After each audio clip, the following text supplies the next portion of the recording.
Everybody, welcome to week 2 of LBS 803. I'm going to start off with some notes, and then this week I actually have a PowerPoint presentation to give you on early readers and transitional books, but specifically about text complexity. But to jump in, I just want to say that I think you all are doing a fantastic job. I've really enjoyed reading the discussion board and seeing your commentary on Caldecott books.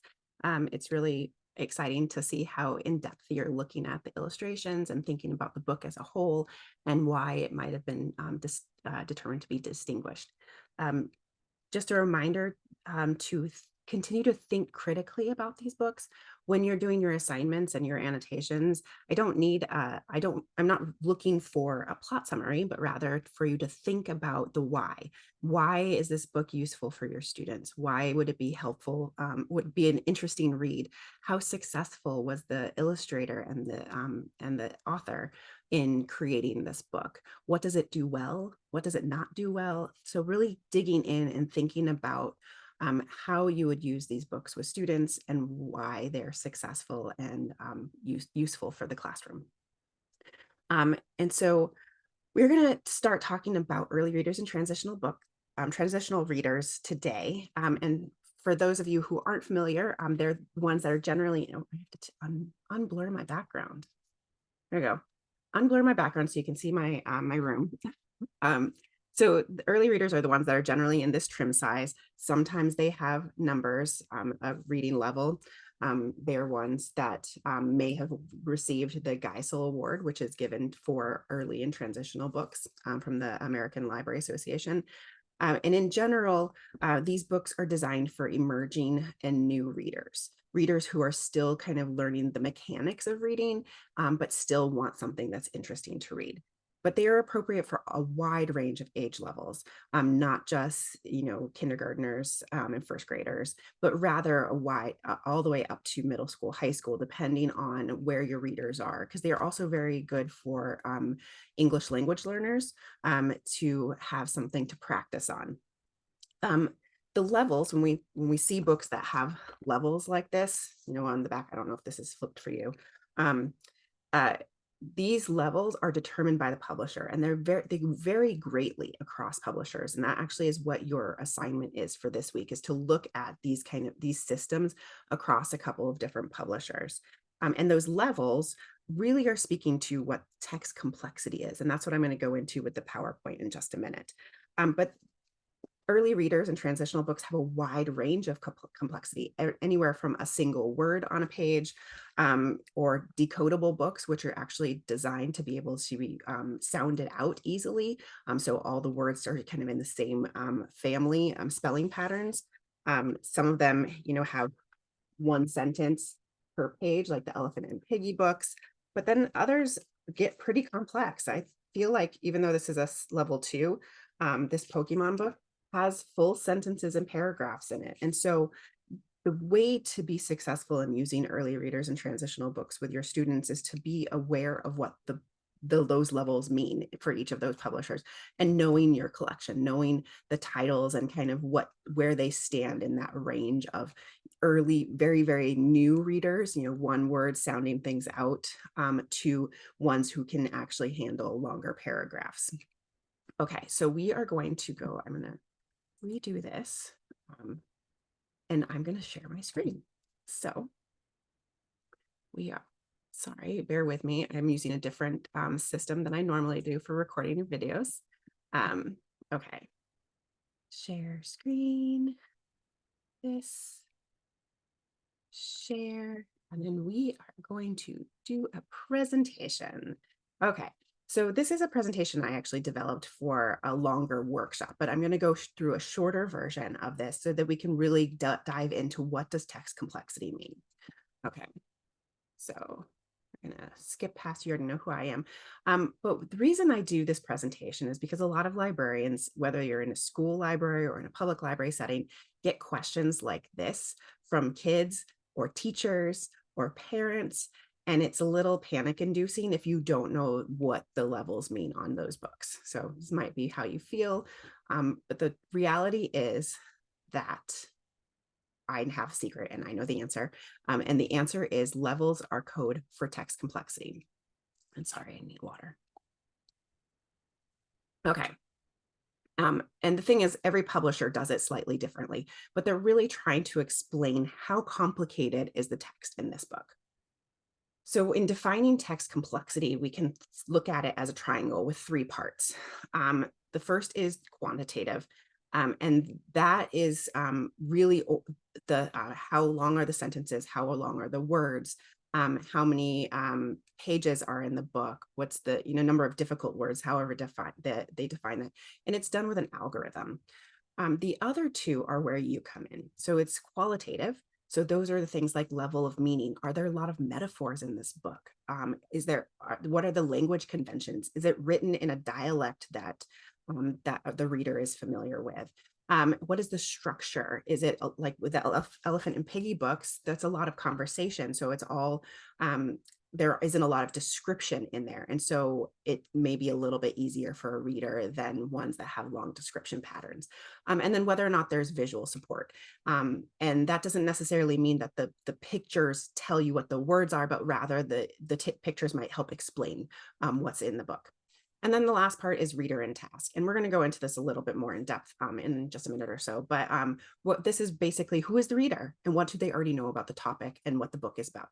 And how familiar and comfortable are they with those topics? So I like to think of the whole text complexity package as a some more. So we have our quantitative, which is, do you have 1 or 2 graham crackers? Is it open face or not? Our qualitative is the chocolate, like what's the quality of chocolate? What kind of chocolate do you want? And the reader and task is your marshmallow, and like how crispy do you want that marshmallow to be? And the goal with picking books and helping students pick books at when they're emergent readers is to help them be in the zone of proximal development. And you may have heard of that in other psychology classes or other education classes. Really, what that is the sweet spot of learning. If something is too easy, then kids are not stretching and growing. But if it's too difficult without support, then they're going to give up because they're not getting anything out of it. They're not able to kind of uncrack that code and be able to move forward and get to the meaning of the book. So I like to think of this as our baby bear book, the just right. So what we're looking for is that kind of in between, that just right book for your students. Okay, so thinking about text complexity aspects, we have the quantitative. Like I said, it's done by an algorithm. It's done by a computer. I mean, some books you can actually go through and count the words, but for the most part, these are done using different algorithms. And it's sentence length, word sentences per page. And when it comes to word length, that actually sometimes words are given scores on how hard they are. It depends on the algorithm. And most of those algorithms are not available to the public. So we're just kind of guessing at what they are. Total number of pages. And again, this requires a system and algorithm to be able to measure. So, there are a couple different different ones that are out there. One that's really familiar is Lexile. And you can actually run a piece of text through their measurement system and it'll spit out a number for you. And then they also have a database and you can look up books. So this here is a kind of a crosswalk that is available to kind of give you a sense of where different systems line up with each other and where they line up to grades. And I am going to touch base on Fountas and Pinnell in just a second, but for Lexile, this is the URL here, hub.lexile.com. You can go and look at it. They also have a find a book called Fab. You can go search different books to see what they are. And they try to line up to grades and kind of give you a range of where students should be, what types of books they should be reading to stay on track with their reading development. But as you can see, that range is really, really big. So this is like saying in 3rd grade, we're going to have kids reading about Clifford and kids who might be reading Tess Gerritsen. Hopefully not actually reading Tess Gerritsen, but reading books that are that complicated. And so while the measurement gives us some information, it really is not that useful for like knowing where a kid should be in their particular grade, but it is useful for finding a book for a specific student. So I include Fountas and Pinnell here. They're the the system behind guided reading. If your school uses a system and the students talk about books by alphabet letter, like I have a J book, or I was tested and I'm an L, this is what they're talking about. I did want to include it here so that you're aware that it exists, but there actually has been a lot of research and reporting out recently about how the systems that the theories that guided reading is based on have been disproven by the greater research, reading research world. If you want to know more about that, there's an article, one of the articles in your readings is about the reading wars. There also is a really fantastic podcast called Sold a Story from American Public Media. I will put a link to that in the module as well, so that you can know more about it. But I include it here because there are still schools using the system, and you want to be aware of how to find a book using that system, even if you don't agree necessarily with how it's used. Okay. So another one is accelerated reader. This is the system that students read a book with a certain number of points and then take a quiz. And their scores, actually, the way you read those scores is the first number is the year and the second number is the month, kind of a target of where a student would be who is reading that book. So the system is from Renaissance Learning, and it uses ATOS text measurement to assign levels and quiz points. And when a school uses the system, usually students have targets for how many points they need to get in a particular year. So that is another system that is used. The qualitative aspect, pause for a second. The qualitative aspect to text complexity can be measured only by an astute human. This is the area where librarians really come into play. This is what you know and how you can help students find their books, because it's really understanding what else is in the book that helps or makes things more complicated. Language conventions, like I said. So dialect, formality, is it written in a conversational style, or is it written in a very academic style? We have structure, prose versus poetry, layout, chronology. Is it a novel that goes back and forth between perspectives that makes it much harder for a student to read than if it's chronological? Whether or not there are levels of meaning like metaphors and inference and allusions, those make things much more complicated as well.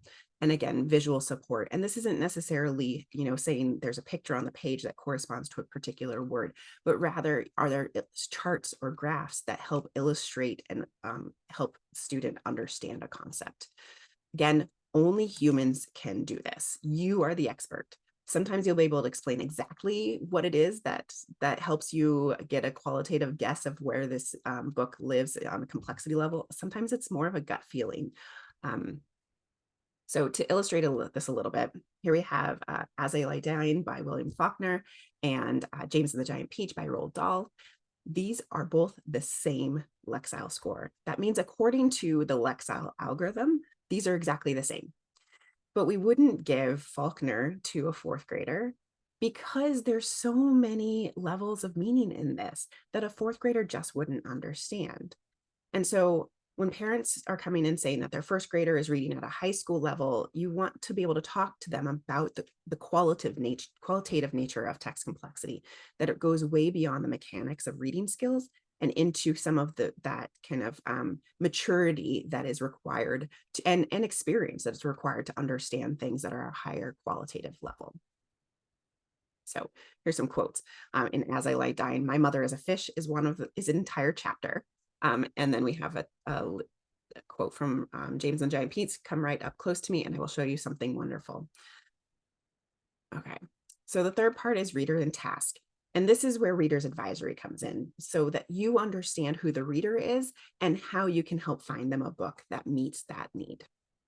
So when a student is coming in and saying that they need a book for class, understanding what they like, what their interests are, what their experience is reading, what do they know about the topic? If they're having to read historical fiction in a particular time period, do they have context? Do they know, like if they're reading, a book about World War II, like in Number of the Stars, Do they know about what's happening during World War II so that they can understand what's the book is about? Why are they reading the book? Are they reading for fun? Are they reading for an assignment? Are they reading because somebody told them they had to? What is their motivation behind this? And then what have they read before that's worked for them? Because that really helps you find books that match the student's needs. And this is one of my little soapboxes. Levels are for books, not for kids. There is a tendency in education for students to take a test that gives them kind of a range of what works for them with regard to text complexity, those quantitative measures like Lexile or guided reading or ATOS. And then students take that to heart and say, I am an S, but they're not. The books that they're looking for are in that range, but it is a range. It's not just a particular title, because you really do want to take in all of that reader and task and interest stuff into consideration. Okay, so we're going to quickly go through some strategies for finding just right books.